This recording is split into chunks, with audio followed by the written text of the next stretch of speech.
অংশগ্রহণ করেছে, গুম হয়েছে, নিহত হয়েছে, বারংবার কারা নির্যাতিত হয়েছে, সকল নেতাকর্মীকে আন্তরিক অভিনন্দন এবং কৃতজ্ঞতা জানাচ্ছি।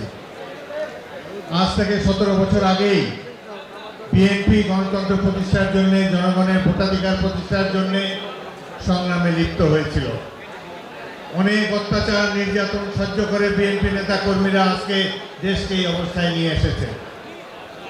বিএনপি নেতাকর্মীদের উপরে যে ধরনের অত্যাচার নির্যাতন এই ফ্যাসিস্ট শেখ হাসিনা সরকার করেছে, এশিয়া মহাদেশে কোনো রাষ্ট্রের উপরে, কোনো জনগোষ্ঠীর উপরে এই ধরনের অত্যাচার নির্যাতন কখনো আমরা দেখতে পাইনি। ইতিহাসেও এর কোনো প্রমাণ, সাক্ষী প্রমাণ পাওয়া যায় না। আমরা যে সংগ্রাম শুরু করেছিলাম, এই সংগ্রামের চূড়ান্ত পর্যায়ে 24শে জুলাই আগস্ট মাসে আমাদের সংগ্রামের ধারাবাহিকতায় দেশের জনগণ, ছাত্র সমাজ, ছাত্রদের অভিভাবকরা তারাও রাজপথে নেমে এসেছিল। জীবন বাজি রেখে চূড়ান্ত পর্বে শেখ হাসিনার বিরুদ্ধে রাজপথে অতুলনীয় সংযম শক্তি প্রদর্শন করেছিল। সেই কারণে শেখ হাসিনাকে পালিয়ে যেতে বাধ্য হয়েছে।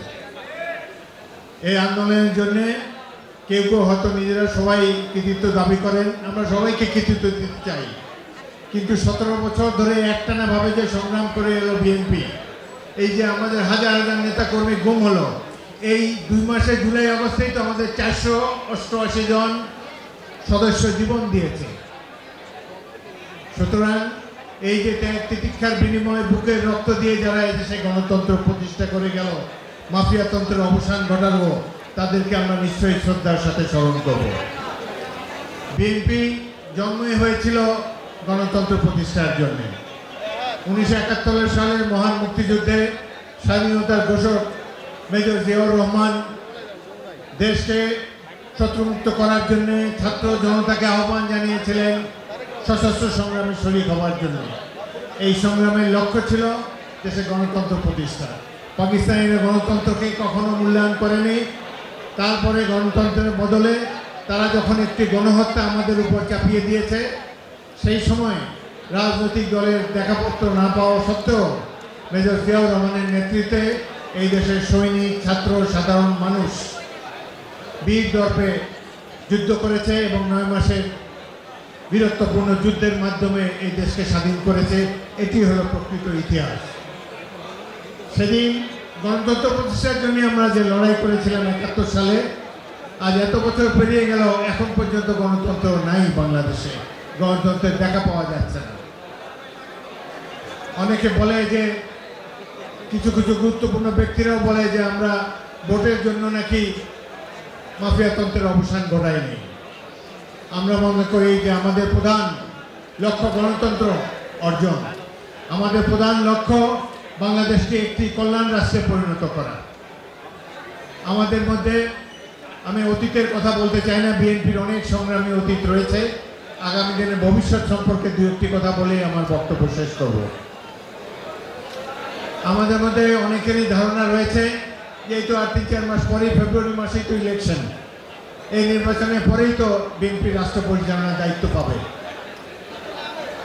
এত সহজ এটি নাও হতে পারে, কারণ ইতিমধ্যেই ষড়যন্ত্রের আভাস আমরা লক্ষ্য করছি। নির্বাচনকে বিঘ্নিত করার জন্যে এবং গণতন্ত্রকে দূরে ঠেলে দেওয়ার জন্যে এক ধরনের জাতীয় এবং আন্তর্জাতিক ষড়যন্ত্র শুরু হয়েছে। আজ থেকে কয়েকদিন আগে ফেসবুকে দেখলাম